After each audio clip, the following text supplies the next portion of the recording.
Engineer na matino. Engineer Jess. At salamat kay Pastor, no? At kay Ma'am Rochella. At siyempre sa mga membro, no? Ako po ay model kayo ng, actually, kayo yung pinaka-model dito sa atin. Ako lang eh. Diba? Para sa akin, ha? Dapat ito, bigyan ko ng award, Model Church. Amen. Tama ba? Sabi niya ito eh, kasi yung pastor yun, model pastor eh. Amen. Amen? Saka yung bahay niya, yung anak, model din. Memorize ang panay. Memorize ang version eh. Memorize ang books of the Bible eh.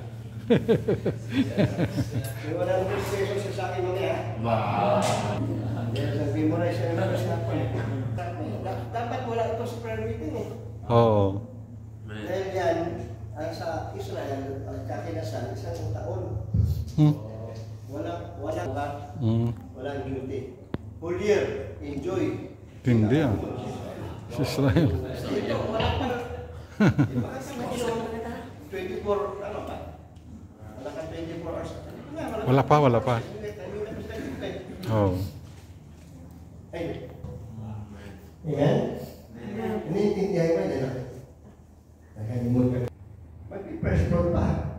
Amen. Ay, grabe, no? Kaya natuloy yung press road na pastor, dahil sa faithful sila.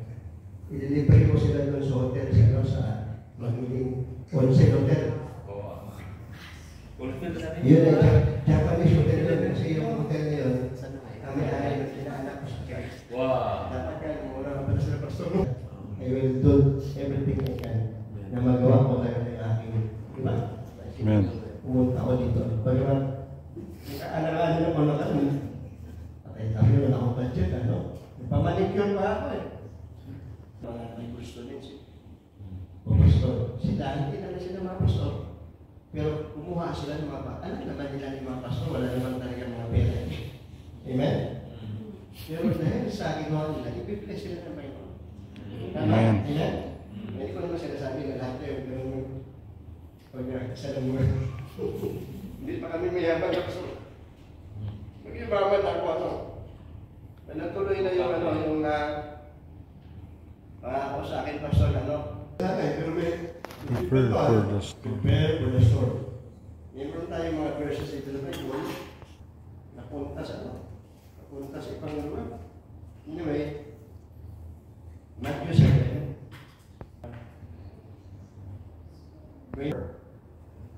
Hanggang 27. Bless His church and the people of His church, especially Pastor and his family. In His name, Amen. Amen. Prepare for the storm. Tatlong pwede. Hindi lang mag-research, message niya. Oh. Founded on yung sumunod na L. Love. Love. And saka Loyalty. yun. Tatlong pwede ba? Oh, may outline na tayo. Amen. Vera. Ganda ng message yung hapon. Amen. Dapat na-record ito namin.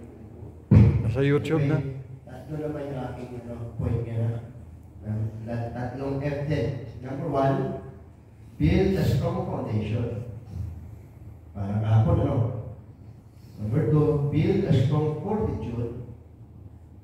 And number 3, build a strong faithfulness to God. Letter na, di ba? Or letter na. Buena, amen? Pero alam ko na taga-metropolitan dito mga to ay palaging excited pagdating sa Word of God. Amen. Palaging masaya, palaging talagang ibang-iba. Sabi nga ni Sister Shelly Ann, iba yung mga membro sa metropolitan. Mga nasip sila. Yung ganda pakinggan, take Word. Ano din yun? Barangay Captain, di ba? O SB Member. Gusto kita niya yung inyong mga ginagawa. Amen? Amen. Salamat sa ating kaibigan Pastor Joyce. At missionary namin sa dito, no? Medyo hindi masyado consistent yung ating support, no? Pero Pastor Joyce, biyaya na kayo na dumating yung 200 na po. Too good to be true. Nagkakaroon ka rin eh, no? Nagkakaroon natin. Too good to be true. Tuloy-tuloy yan. Ayun, parang hindi ko magpapala. Pero, actually, meron pang isa niyan. Oh. May isa pa niyan, no? Nagbunot. Malaki daw ko, eh. Saan pa kayo? Sabi ko, alam mo, 1,000 yun. Yung 1,000 yun, maliit sa mga pinasal. Di ba tama ba ako? Mga ano, sponsor, maliit yun. Parang 100 lang yun eh. Amen? Noong 80s, maliit lang yan. Eh, dapat malaki-laki lang kahit dagdagan mo ng buti. Amen? Amen. O tira mo, nung nagbigay ako, rinis ako ng Panginoon. Bumalik ka kayo. Amen. Wow. Bumalik ka kayo. Tapos sa dagdagan, parating dito, may nagsabi na free na yung airfare pabalik. Amen. Ganun yung blessing ng Panginoon. Amen? Amen.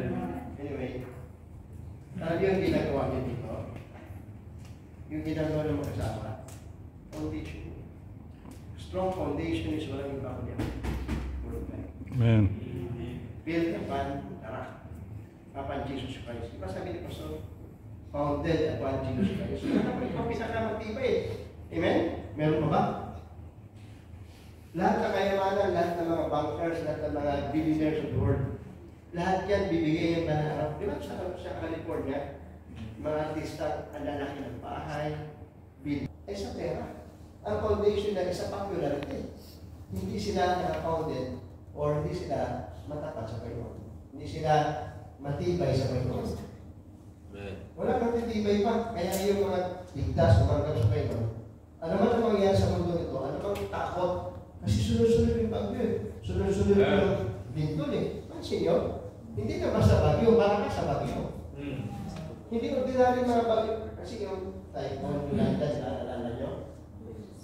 Typhoon o death, kung ano pa mga bagyo. Dito ang kanto, magkasunod-sunod na itong nakaraan. Meron ba ang isa, Prank. muntik ako din natuloy dito eh. Mabuti na si Yuan, hinatak na si Sorbino. Ateno. Sabi ni Yuan, huwag ka makairam, may kakaksalin. Huwag mong pakialaman yung mga kinasal, pati yung pastor magbigahe. Pero mo, dati mo kaya din ako magbigahe kasi binalita eh. 16 daw ang dating or 17. Kaya ang aking flight, 17 eh. Ang kasal, 18. Kita nyo? Yung berbino niya, hinatak. Amen. Pero dyan sa kasalan nila, hinatak si berbino. Huwag mong pakialaman yung asawa. At pagkahalin mo yan. Kasi faithful yan. Amen? Amen. And hindi ko sinasabi, hindi mo lang, hindi faithful. Ano lang, nagkataon na yun, no? Nagkataon na nung gusto. Providential care yun. Amen? Ay makabasa kami mga nino at nino, yung mga sapatos natin sa labas eh. Basa yung mga sapatos sila. Okay? Pati yung church, bilangan eh. Amen? Ayun ang policy ng church eh. Yung magawa pa tayo eh, church ang head eh, si Jesus Christ eh. Sumusunod lang yan si Pastor Tiago. Huwag niyo mag-reklamo kay Pastor Tiago. Sumusunod lang sa Panginoon. Eh mga kapatid, yun ba? Amen. You build upon the rock, Jesus Christ. As Bible believers, we must build every area of our life, our faith, our family, our work, upon Christ. Strength does not come from our success, but from our Savior. Amen. So wala yung mga success nyo, yung kagad nyo, yung kaganda ng portion nyo, pero hindi kayo faithful. Dati namin membro ng mga nurse na kaming membro sa ibang website. Ilan yung naging bunga ko sa pananampalataya Diyos sa akin. 5 ang naging principal. O lahat yun nagsusupport sa pastor.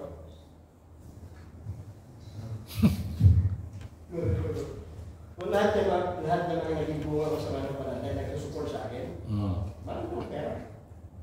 Diba pastor na? Dapat kayo lahat, kung binibless kayo ng Panginoon, paunahin yung supportan mo sa church ng pastor. Amen. Hello? Amen. Yun ang under shepherd eh. May kukontra ba? Wala. May kukontra. yung iba pumupunta doon, yung mga buhay. Yung pumunta sa akin, pastor, yung kumuha ng mga members, halos wala nang natira sa kanya. Nalanos din eh. Ilang pamilya na wala. Sinabi sa akin ng missionary, kasi ang foundation niya sa kanyang sarili, hindi kay Jesus Christ. Pag ang foundation mo, wrong motive ka, money motivated ka sa gawain ng Panginoon, God will judge you. Ako sa totoo lang, kahit wala akong masyadong pera, wala akong support sa US or fixed salary, inuuna ko palagi sa akin ko pala yung Panginoon. Ano ba? Kahit yung mga investment yan, hindi ako nagmamadali yan. Eh, kasi ang laki ng tubo, di ba? Ang tubo, halimbawa ay yung 20,000 mo magiging ano yan, magiging ang kanyang tubo is 200%. Every 3 months or every 4 months, quarterly. Magkano yun? 140,000 plus, diba tama? Hindi ako nag-invest. Bagamat nakalay up na ako sa iyo. Sabi ko, hindi ko invest yung pera, hindi ko inuunang gawin ito. Tama ba ako? Right. Hindi ko inahabol yan. Bakit? Pag na-scam yan, masakit yan. Tama? Right. Mas maganda na yung hinahilay ka, basta ano lang, tama lang. Kasi subok lang yun. Ito naman talaga hinahabulin. Dumating na yun. Di ba tama ba? Dapat tayo hinahabol ng blessing. Right. Hindi dahil, yung mga nagkatrabaho ng gabi, kinabuka, grabe, para lang kumita ng pera. Hindi dapat gano'n. Ang unahin mo palagi, maging malapit ka sa Diyos. Amen. Amen. Maging malapit ka sa Diyos Christ. O, mo sa palagi. Siya ang source ng lahat ng blessing. Amen. Amen? Bakit mo madali? Iba, punta sa abroad. Ito kayo, wala naman masama doon. Yung ang tanong, naalala mo ang pastor mo. Naalala mo ba yung church? Naalala mo pa ako mo. Nagtais ako, pastor. Ako'y pumunta sa abroad. Papadala ko yung tais ko. Ipapatayo ko yung church. Pagdating sa abroad, wala nang message. Ano na? Blackout na. Ano na yung pastor? Tawag nyo, no? Ang tawag din, may term. Hindi naman blackout. Ano lang? Yung medium-light naman. Yung tawag ko, ano, yung term na ginagamit yun. Basahin lang, hindi mo na makita. Nawala na siya sa iyalit. Eh, anong klaseng foundation yan? That is not a true foundation of it. Sabi ko, for other foundation ka no lay. Then, that is laid, which is Jesus Christ. Jesus Christ is a solid, a sure, amen? Foundation. Amen. Secure, sure, solid foundation. Amen? Number 2, build a strong fortitude. Dapat magkakano lang yan eh. Magkakadikit lang yan. Fortitude means inner strength, courage, and steadfastness. Ano ibig sabihin ng order? Ito yung mga Pilipino to eh. Ang mga Pilipino, lalo ang kakilala, kanina nakakwentuhan kami. About kamantaha, kilala niyo mga kamantaha. Masaya doon mga kilala pag may bagyo. Kasi naglalabasan yung mga kamantaha. Pala, may bagyo, umulong dito no. Para makatingin mo rin ang kamantaha. Masaya doon mga kilala pag may bagyo. Kasi makakatikim na naman sila ng kamantaha. Ang mahal pala doon. Naging 200 to 300 na yung kilo. Ang mga Pilipino talaga no. Sa Amerika, pag ginagawa sila, di ba, papakamatay niya. Yung nawala ng trabaho, papakamatay niya. Ang mga Pilipino, ginagawa ng hapa, dilintol pa, nakalitin pa. Mamatayan pa rin eh. May ayuda eh. Ang tawag doon ay resilience or strong attitude. Bakit? Sanay tayo sa problema eh. Maganda yung sanay ka sa problema, sanay ka sa disiplina, sanay ka sa preaching, matitigas, sanay ka sa mga commitment, amen? Sanay ka sa mga soul winning, sanay ka sa pag-work sa Panginoon, sanay ka sa pagsusuporta sa pastor. Ikaw yung titibay ba na araw, hindi ka basta-basta mayanit. Bakit? May strong fortitude ka. Character yan, amen? Amen. Fortitude means character. May nalalig po ba yung tao may character? Hindi naman alam ng kanyang pastor na gano'n, no? Na ang Panginoon pala ang behind the scene.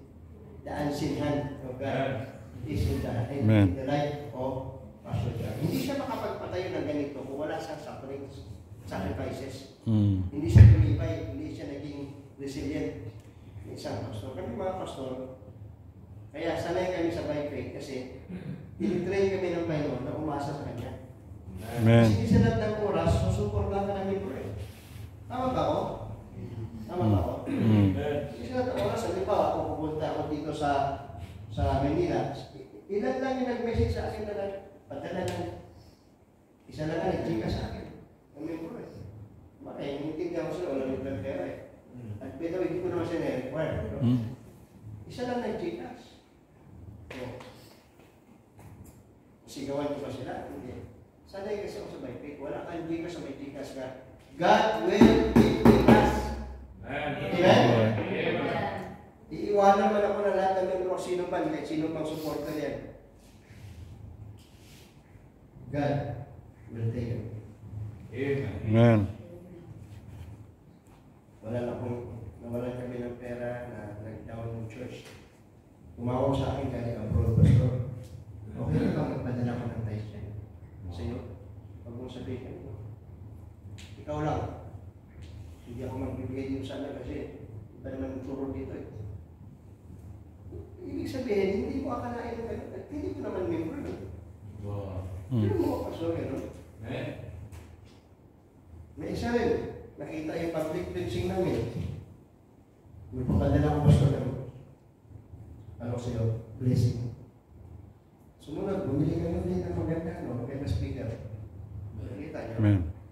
Kasi nga, nasanay ako na umasa sa Diyos. Hindi sa tao. Amen? Amen.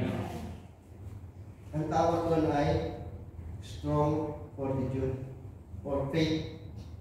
Life storms test our faith, but God's presence gives us the power to stand firm, even in the face of trials. Kaya kahit may maraming pagsubok mga kapatid, nakakatayo tayo na, patuloy tayo. Di ba maraming Kristiyano, pastor? Pag may commitment na wala. Next year yan, pagtapos yung project, mabalik tayo. Diba? Talagang yung mga ganun. Pag may commitment, absent. Pag may commitment, bumigit sa church. Ibig sabihin, wala siyang tamang foundation. At wala siyang strong fortitude.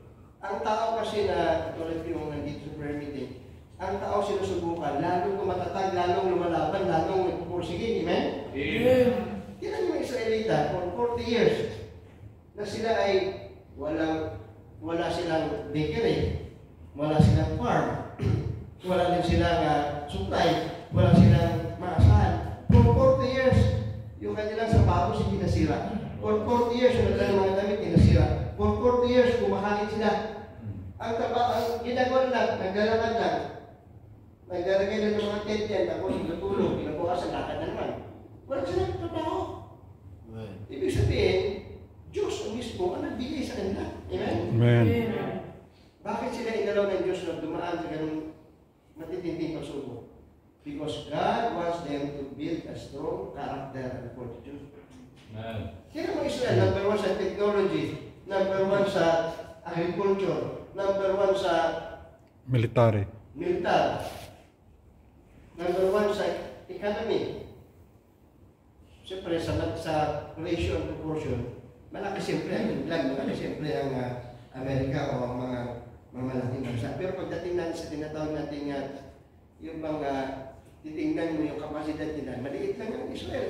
Mas malaki pa ngayong Pilipinas eh. Di bakit? Strong fortitude. Number 3 and last, build a strong faithfulness. Ang ibig sabihin niya, be obedient to the word of God. Lahat naman sinasabi ng pastor dito, alam yung tama, alam yung narapat, alam yung dapat gawin. Obey! Amen? Amen. God will bless you. God will put you on a very solid rock. A rock that flows with blessing. Amen ba? Amen. The foolish man also built, but without obedience. True strength is not just the hearing of God's word, but in doing it faithfully. Nagbabasa ka ng Bible araw-araw. Nagpipray ka ba araw-araw? Nagsusulwinin ka ba? Faithful ka ba sa attendance? Tinusuporta mo yung pastor mo. That is what you mean by faithfulness. Amen. Yung, hindi lang si pastor, pati asawa ng pastor, pati anak ng pastor. Amen? Amen. Kahit yan ay bata pa, at minsan ay siyempre, ipapasaway din, pero anak pa ng pastor yan. Amen? Amen. Tama ba? James 1:22, be ye doers of the word and not hearers of it. Marami Kristyano ngayon, kahit saan eh. Kahit dito eh. Amen? Amen. Hindi ko naman in-interview si pastor. Pero siyempre, mas marami naman siguro yung dito kasi marami akita siya. Mas marami yung matapat, mas marami yung sangkulin. Amen ba? Ibang church eh, hindi na umatin eh. Hindi pa nga, once a year umatin ng church eh. Pag may kasal, pag may binyag, may patay, di ba? Pero praise God na may mga church people dito na faithful. Amen? Amen. Encouragement. Beloved, the story reminds us that life is uncertain, but Christ is unshakable. Amen. Amen? Amen. Let us not be overcome by fear, but strengthened in faith. When the winds blow, stand firm. When the rain falls, keep trusting. Our God remains our refuge and our fortress. Amen. Amen ba? Amen. Strong foundation, strong fortitude, and strong faithfulness with us. And that is my desire sa aming church. At dito po, no? Ako yung natuwa. Dahil kung hindi sa inyong faithfulness, hindi magagamit ito. This is built upon faithfulness. This is a mark. This is a monument of grace and faithfulness. Amen. Ito mga ganda ng mga pwede, ganda ng mga times niya. Grabe. No? Sa airport, hindi na ako dito eh. Ganun ka din. Ito ay prana na inyong katapatan. Amen. Yang kabilang yan, mababay natin. Amen. Baka susunod, meron na kayong high school dito, may school na. At baka ito pa yung mauna, baka ito pa sa mga ito, mauna magkaroon ng university. Kasi may mga teacher na, amen? Ang president, CEO, si pastor. And then, ano ba? Yung gawin lahat, amen? Ano lang yan, ang mga Prophecy. Baka ito siya yung spot. So, yung gawin lahat, I will give, Amen. Dahil po ito na langit. Precious Heavenly Father, Lord, maraming salamat na sa gabing ito, ang inyong pong mensahe ay buhay. Yes. Ito po ay nag-convict po, Panginoon, sa amin. Sa pamamagitan na ginamit niyo po ang inyong pong alagad na si Pastor Bomi. amen, yes. So, salamat po sa mensahe na totoo nga na dapat, Lord, ay mayroon po kaming matibay na katapatan sa inyo. Matibay po, Panginoon, yung aming pananampalataya, pagsunod, yung aming pong mga karakter. Panginoon, i-bless niyo po ang bawat isa at sana po ay hindi po namin ito baliwalain. Amen. Sa buhay po namin ito, mga kapatid, sa oras na ito, kung ikaw po ay na-bless sa mensahe ng Panginoon, kahit po sa maikling oras lang, you are blessed by the message of God. Ito po ay appreciate mo, come to the front, dito Amen. sa altar. Okay, so hindi po natin ginagawa ito, Panginoon. Amen. At humingi ka pa sa Diyos. Amen. So, mag-bless ka at mag-pray.